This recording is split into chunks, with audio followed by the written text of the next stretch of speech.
মনে রাখবেন, যেই মেয়ে, যেই মহিলা নষ্ট হয়ে যায়, মেয়ে যদি চরিত্রহীন হয়, মেয়ে যদি অপবিত্রা হয়, মেয়ে যদি খারাপ হয়, তো এটা বিরানি পৌঁছলে জাগাত রাখন যায় না, একবারে দূরের ডাস্টবিনে ফেলে দিতে হয়।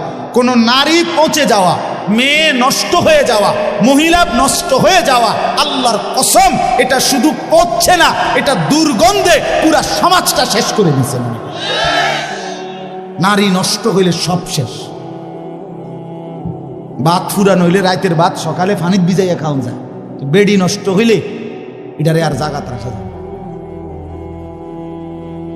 হ্যাঁ, যে মেয়ে বেহায়া দুশ্চরিত্রা, যে মেয়ে কোনো হারাম প্রেমে ঢুকে গেছে, যে মহিলা বিবাহিতা কোনো পরকীয়ায় আসক্ত, মনে করেন ওই সমাজও শেষ, ওই ঘরও শেষ, ওই স্বামীর জিন্দিগিও শেষ, ঘরটাই তখন জাহান্নামের টুকরা।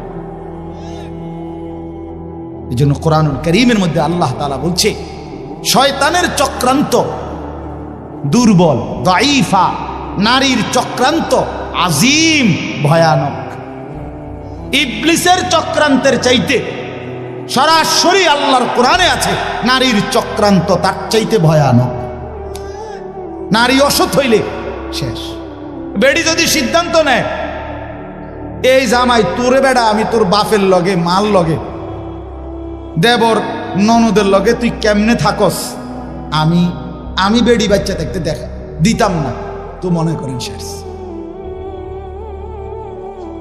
বুঝেন নাই? মহিলা যদি সিদ্ধান্ত নেয় আমি আমার জামাইরে, জামাইয়ের আপন মা বাবার সাথে, জামাইয়ের ভাই বোনের সাথে চলতে দিব না, তো এর চাইতে দুর্ভোগ আর লাঞ্ছনা ওই ফ্যামিলিতে আর হয়।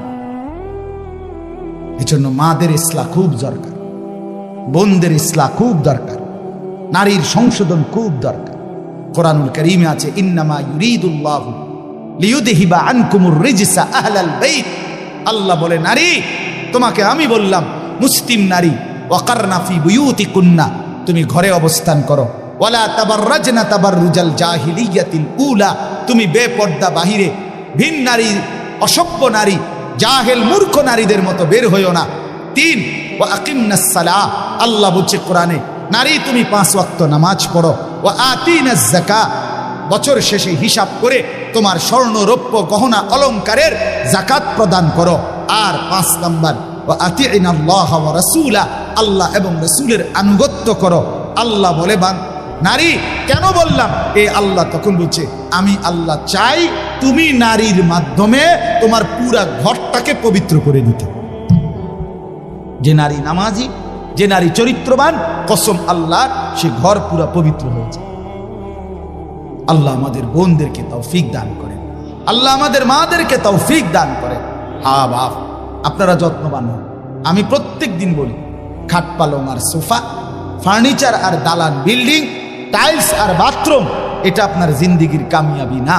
আপনার স্ত্রী সন্তানের ঈমান, আপনার স্ত্রী সন্তানের নামাজ, আপনার স্ত্রী সন্তানের পর্দা, আপনার স্ত্রী সন্তানের কোরআন, আপনার স্ত্রী সন্তানের হালাল হারাম মেনে চলা, আল্লাহর কসম